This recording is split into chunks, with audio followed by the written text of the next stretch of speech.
आदर्श विद्यालय व कनिष्ठ महाविद्यालय कचारे सांगा, तालुका काटोल, जिल्हा नागपूर। मी दर्शना उमप सोबत शिवानी भोयर आणि तनुश्री उमप आम्ही स्मार्ट अलार्म प्रणाली प्रयोग केला आहे। प्रस्तावना: भारतासारख्या कृषीप्रधान देशात शेती ही प्रमुख व्यवसायाची व उपजीविकेची साधन आहे। शेतकऱ्यांचे पीक अनेक वेळा रानटी जनावरांच्या प्रवेशामुळे नष्ट होते। विशेषतः रात्रीच्या वेळी ही समस्या अधिक तीव्र असते। त्यामुळे शेतीचे संरक्षण करणे हे अत्यावश्यक बनले आहे। त्याकरिता शेतकऱ्यांनी तार कुंपणाला बॅटरीचा सप्ताह देऊन प्राणी तार कुंपणाला स्पर्श केला असता त्याला शॉक लागतो व ते पडून जाते।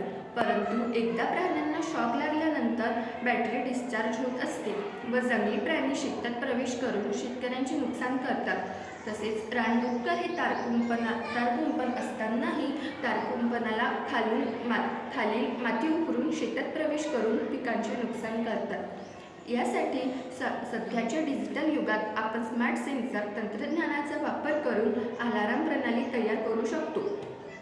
प्रकल्पाची उद्दिष्टे: शेतात जनावरांची हालचाल ओळखणे व लगेच सायरन अलार्म वाजवणे शेतीचे नुकसान टाळते। कार्यपद्धती: तार कुंपण असताना सुद्धा जंगली प्राणी शेतात प्रवेश करतात याची माहिती शेतकऱ्याला नसते व शेतकऱ्यांचे नुकसान होते। परंतु लेझरचा वापर करून काचाद्वारे तो परावर्तित करून लेझर बीम हे कुंपण केले असतात।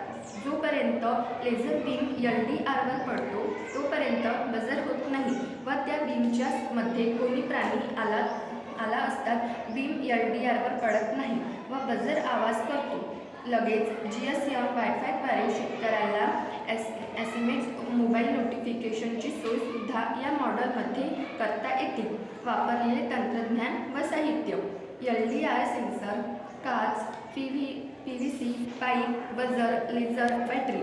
फायदे: स्वस्त व सोपा उपाय, कमी वीज वापर, रात्रीही संरक्षण शक्य। मर्यादा: सेन्सर फक्त हालचाल ओळखतो, जनावर माणसांमधील फरक सांगत नाही।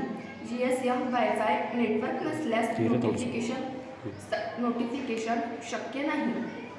तिसरं, अवकाळी पाऊस किंवा धूळ सेन्सर कार्यक्षमतेवर परिणाम करू शकतो।